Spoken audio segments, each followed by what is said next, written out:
Hello friends, मेरा नाम है दीपक और आप देख रहे हैं फॉर आपकी सक्सेस। फ्रेंड्स, इस वीडियो में हम सब ज्योग्राफी के शानदार 30 सेलेक्टेड क्वेश्चंस को करेंगे।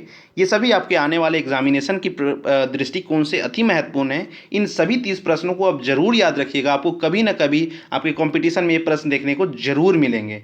तो देखिए, शुरू करते हैं हम लोग पहला सवाल से कि फ्यूजियामा जो है यह किस देश की ज्वालामुखी है। तो देखिए, ये फ्यूजियामा जो है यह जापान की ज्वालामुखी है। कहाँ पे? जापान पे स्थित एक ज्वालामुखी है। नेक्स्ट क्वेश्चन है कि फौसा मैग्ना है एक। तो देखिए, फौसा मैग्ना क्या है? तो याद रखिएगा, फौसा मैग्ना एक ज्वालामुखी है। ये फौसा मैग्ना एक्चुअली है कहाँ? तो जापान के पास एक जगह है, वहाँ पे है क्या कि वहाँ पे पैसिफिक बेल्ट और पैसिफिक प्लेट और ओशियनिक प्लेट, ठीक है, पैसिफिक प्लेट और कॉन्टिनेंटल प्लेट एक दूसरे से वहाँ पे टकरा रही है। इस टकराने के जगह पे ही इस फौसा मैग्ना नामक जगह का उद्गम हुआ है और यहीं पे जो है ज्वालामुखी हमें देखने को मिलती है। तो क्वेश्चन नंबर 2 का राइट आंसर हो जाएगा option A, Jwalamukhi. Next question है कि एरेबस ज्वालामुखी कहाँ स्थित है। फ्रेंड्स, ये थोड़ा एयरबस नहीं एरेबस होगा, माउंट एरेबस ये स्पेलिंग होता है इसका। तो ये माउंट एरेबस जो है ये कहाँ पे स्थित है? तो देखिए, माउंट एरेबस जो है यह याद रखिएगा अंटार्कटिका में स्थित है और अंटार्कटिका की यह सेकेंड हाईएस्ट जो है ऊंचाई वाली वॉल्केनो है। सबसे ऊंची वॉल्केनो अगर बोला जाए आपसे अंटार्कटिका की कौन है, तो याद रखिएगा कौन सी है? सिडले है। कौन सी है? सिडले। और सेकेंड हाईएस्ट जो है वो है एरेबस। कौन सी है? एरेबस। तो कहाँ पे स्थित? तो ये दोनों के दोनों जो ज्वालामुखी है यह अंटार्कटिका में स्थित ज्वालामुखी है। तो क्वेश्चन नंबर 3 का राइट आंसर हो गया ऑप्शन सी, अंटार्कटिका महाद्वीप। नेक्स्ट क्वेश्चन है कि माउंट एटना किस द्वीप पर स्थित है। देखिए, माउंट एटना नामक जो जगह है ये प्लेस जो है यह स्थित है सिसिली पे। कहाँ पे स्थित है? या सिसिली पे। और ये सिसिली कहाँ है फ्रेंड्स? तो सिसिली जो है इटली में स्थित है, ठीक है। तो याद रखिएगा, माउंट एटना जो है बहुत ही प्रसिद्ध वोल्केनो है, यह इटली में स्थित है। नेक्स्ट क्वेश्चन है, निम्न में से कौन सा एक ज्वालामुखी पर्वत नहीं है। तो देखिए, 4 ऑप्शन दिया गया है, इसमें एक जो है वो ज्वालामुखी पर्वत नहीं, पर्वत है मगर ज्वालामुखी पर्वत नहीं है। तो देखिए, वाजेस जो है यह कोई ज्वालामुखी पर्वत नहीं है, बल्कि यह एक नॉर्मल माउंटेन है। बाकी फ्यूजियामा, एंडीज और वसुवियस जो है ये तीनों के तीनों एक्टिव वोल्केनो वाले जो है प्लेसेस हैं। तो क्वेश्चन नंबर 5 का right answer option D. Next question है कि क्राकाटोआ ज्वालामुखी निम्न में से किस द्वीप समूह पर स्थित है। देखिए, क्राकाटोआ वेरी इंपॉर्टेंट है। तो क्राकाटोआ जो है यह स्प्रेटली द्वीप समूह पे स्थित है। कहाँ पे स्थित है? स्प्रेटली द्वीप समूह पे स्थित है। ऑप्शन बी क्या होगा? राइट आंसर हो जाएगा। नेक्स्ट क्वेश्चन है कि फिलीपींस में कौन सा ज्वालामुखी लगभग 6 शताब्दी तक सुस्त रहने के बाद फटा है। मतलब 6 शताब्दियों तक यह सुस्त रहा था, डोरमेंट स्टेज में था और अचानक से यह फट पड़ा। यह कौन सा ज्वालामुखी, इसका क्या नाम है? तो देखिए, इसका राइट नाम है माउंट पिनेटुबू। क्या नाम है? माउंट पिनेटुबू जो है वह फिलीपींस में स्थित एक ज्वालामुखी है जो लगभग 6 शताब्दियों तक जो है सुप्त रहने के बाद फट पड़ा है। नेक्स्ट क्वेश्चन है कि क्रेटर मुख्यतः किस आकृति के होते हैं। तो क्रेटर जो होते हैं वो किस आकृति के होते हैं? तो ये कीपाकार आकृति के होते हैं क्रेटर, जहाँ से ज्वालामुखी जो निकलती है, ठीक है, ज्वालामुखी का देखते हैं ना ऐसे ज्वालामुखी जो होती है, तो इस स्थान को क्या कहते हैं? क्रेटर इसे कहते हैं।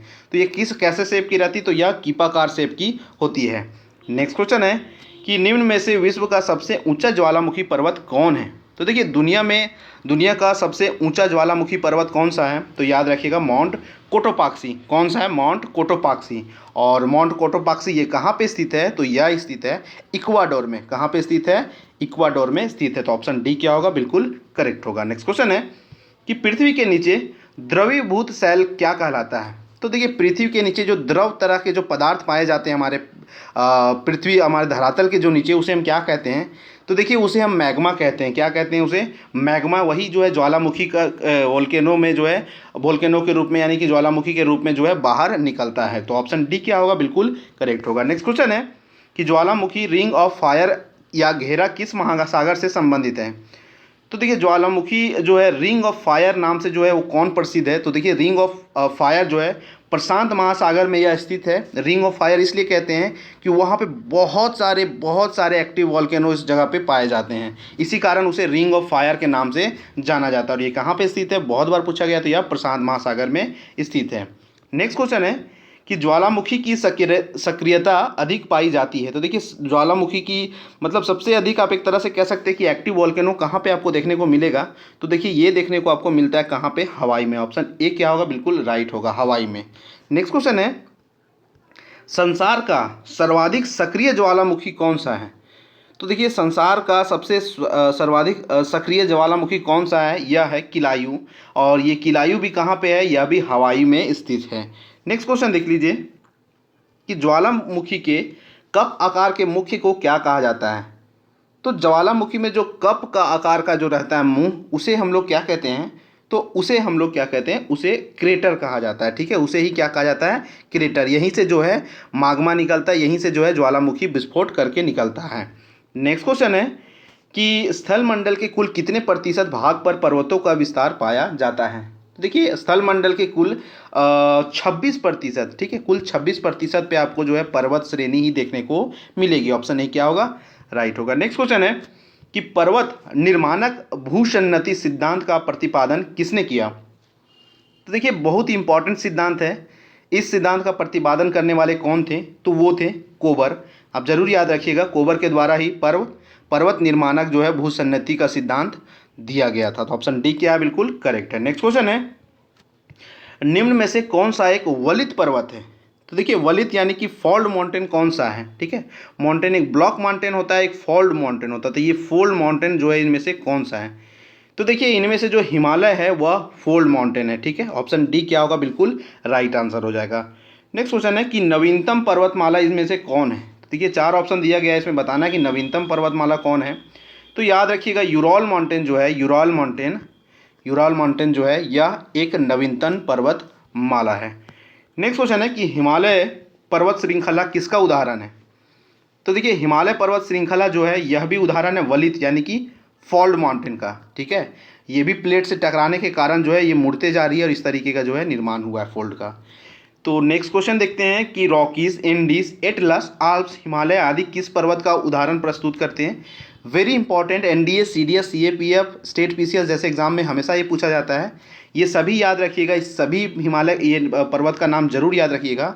और ये सभी के सभी पर्वत जो है कैसे उदाहरण पेश करते, कैसे पर्वत का? तो याद रखिएगा वलित पर्वत का। ऑप्शन ए क्या होगा? राइट होगा, वलित पर्वत, फोल्ड माउंटेन का। नेक्स्ट क्वेश्चन है कि हिमालय की उत्पत्ति किस भूसन्निधि से हुई है? भूसन्निधि यानी कि जियोसिंक्लाइन। तो देखिए हिमालय की उत्पत्ति जो है वह टेथिस, ठीक है, टेथिस से हुई है। नेक्स्ट क्वेश्चन है दक्षिणी आल्प्स पर्वत श्रेणी कहाँ पे स्थित है? तो देखिए दक्षिणी आल्प्स जो पर्वत श्रेणी है वह स्थित है कहाँ पे? वह न्यूजीलैंड में स्थित है। ऑप्शन बी क्या होगा? राइट होगा। नेक्स्ट क्वेश्चन है कि कौन सा पर्वतमाला महाद्वीपीय जल विभाजक के रूप में जाना जाता है? तो महाद्वीपीय जो है कॉन्टिनेंटल जो है वाटर डिवाइड के रूप में कौन जाना जाता है? तो देखिए रॉकीज को हम लोग क्या कहते हैं? महाद्वीपीय जल विभाजक भी कहते हैं। तो ऑप्शन सी क्या होगा? बिल्कुल करेक्ट होगा। नेक्स्ट है विश्व की सबसे लंबी पर्वत श्रेणी कौन सी है? तो देखिए विश्व की सबसे लंबी पर्वत श्रेणी कौन सी है? आप इसके बारे में जानते होंगे। तो ये है माउंट एंडीज। कौन है? एंडीज। इसकी लंबाई कितनी है? लगभग 7000 किलोमीटर है। और ये कहाँ पे है? एंडीज हमें कहाँ देखने को मिलती है? तो दक्षिण अमेरिका यानी कि साउथ अमेरिका में ये देखने को मिलती है। तो ऑप्शन सी क्या हो जाएगा? बिल्कुल करेक्ट हो जाएगा। अच्छा, इसे एक क्वेश्चन आपसे और पूछ लिया जाएगा कि इस एंडीज में जो सबसे ऊंची चोटी है उसे क्या कहते हैं? तो उसे कहते हैं एकोंकागुआ। क्या कहते हैं? एकोंकागुआ, एकोंकागुआ। नेक्स्ट क्वेश्चन है कि ब्लैक हिल, ब्लू हिल तथा ग्रीन हिल नामक पहाड़ियाँ किस देश में स्थित है? VVVI क्वेश्चन है, यह जरूर याद रखिएगा।